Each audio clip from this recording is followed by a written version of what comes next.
ever into history is going to be on the side of our soldiers, our military, and frankly on the side of George Bush here.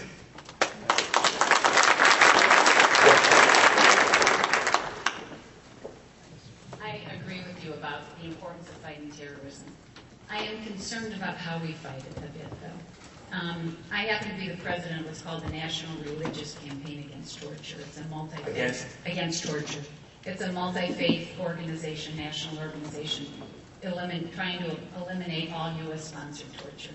And now we have the Attorney General nomination that's come before the Senate, and he kind of fudged on the issues of torture.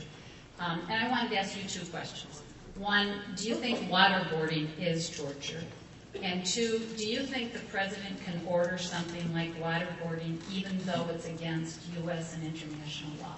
Okay. First of all, I don't believe the Attorney General designate in any way was unclear on torture. I think the Democrat said that. I don't think he was. Now, he didn't know if waterboarding was torture. Well, I'm not sure it is either. It depends on how it's done.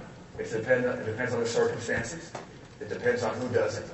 I think the way it's been defined in the media, it shouldn't be done. The way in which they have described it, particularly in the liberal media. So I would say if that's the description of it, then I can agree that it shouldn't be done. But I'd have to see what the real description of it is, because I've learned something being in public life as long as I have. And I hate to shock anybody with this, but the newspapers don't always describe it accurately.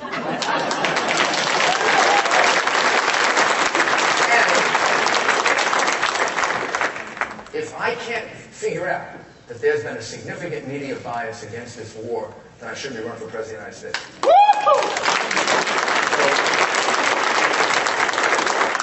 Sometimes they describe it accurately. Sometimes they exaggerate it. So I'd have to see what they really are doing, not the way some of these liberal newspapers have exaggerated.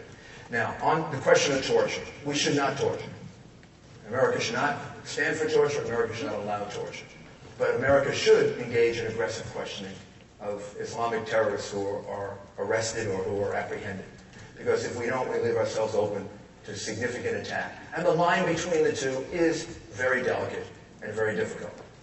But we can't abandon aggressive questioning of people who are intent on coming here to kill us or killing us overseas. And I think that's the point that the Attorney General designate is trying to make.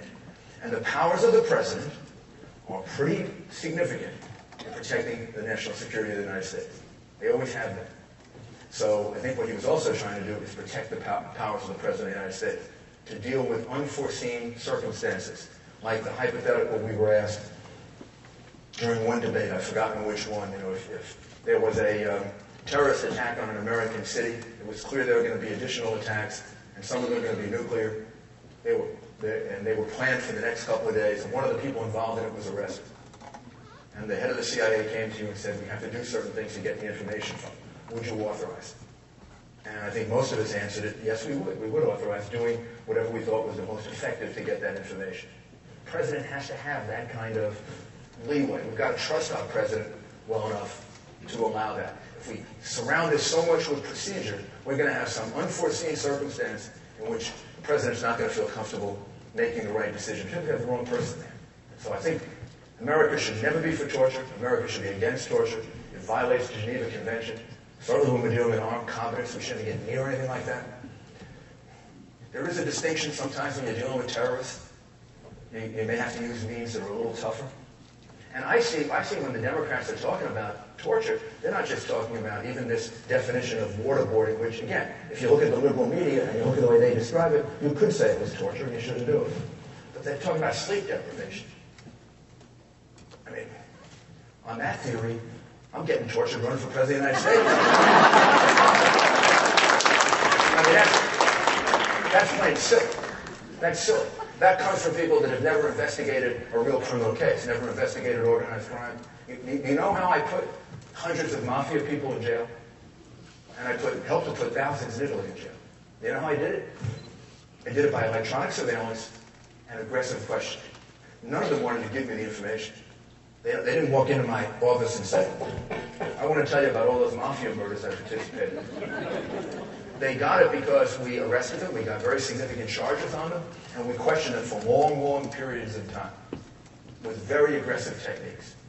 never ever torture anybody. I can tell you that. Would never allow it. Don't know of any situation in which the FBI did it. And then please have a better view of the men and women who serve you in law enforcement and in intelligence services.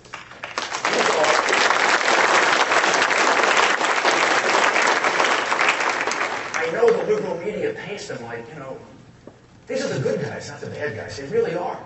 I mean, these are the people who put their lives at risk to protect you and me. These are people of scruples, honor, decency. They don't want to torture anybody. They have no desire to harm anybody.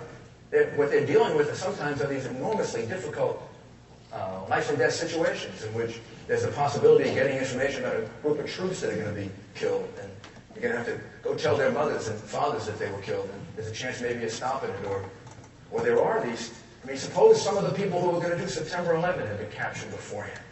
We sure as heck would want some very aggressive questioning to find out what they knew. So let's be careful on how we define this. And sure, we should be against torture, but we should not be against aggressive questioning. And the line between the two is going to require some really difficult decisions about drawing it and kind of trusting each other with the discretion for the president to make decisions about what has to be done in the interest of the American people. I have known every American president since Gerald Ford. I knew Richard Nixon before he was president. And then I didn't know him. Can't say I knew Richard Nixon. But I've known every American president since Gerald Ford. Been some Republicans, some Democrats. Can't think of a one that would want to ever see anybody tortured.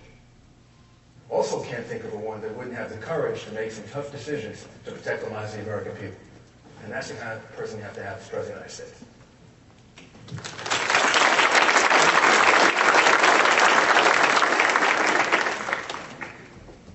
Why do you think that young people aren't involved in politics? And what is your campaign doing to get them involved?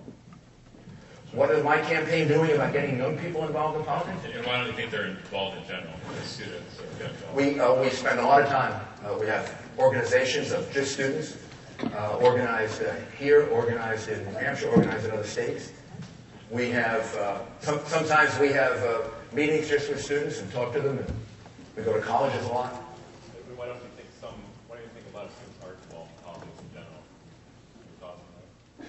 Your thoughts on that? I don't know if the percentage of students involved in politics is more or less than the rest of the country. There's a certain feeling about government right now that we're going to have to change, that you can't get anything done. So that may create a little bit less enthusiasm for politics. And it almost seems like the politics gets organized around personalities, and usually in a negative way. Like a lot of Democratic politics is organized around anger at President Bush. It's not healthy. And some of our politics is organized around anger at Hillary Clinton. I mean, it is. And that's not healthy.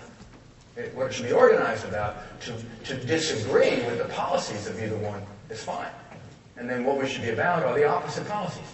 The students we should draw are the students who want an entrepreneurial future. Students who see the benefit of more freedom for them. Students who think more in terms of a collectivist society, who think in terms of a larger central government, who don't buy the idea that lowering taxes means more growth, who think higher taxes are better because government will take over medicine or take over this and take over that. Those are legitimate ideas. I think they're wrong, but intellectually, academically, those are ideas that people discuss. They should go in that direction. But I really would, I think if we show them government working better to accomplish some of these things, we'll see more involvement by young people. Yes? What do you think, can you talk for a moment about the California fires and what you think the overall response and the government's response should be to natural disasters of this kind? Well, the government response to, you mean the federal government's response? The federal government's response should be to help state and local governments as a partner. And some of them need more help than others. Some of them, like California, some of our local, like New York, are big enough to be countries. You know, California is bigger than most countries. New York City is the 17th largest economy in the world. So when I had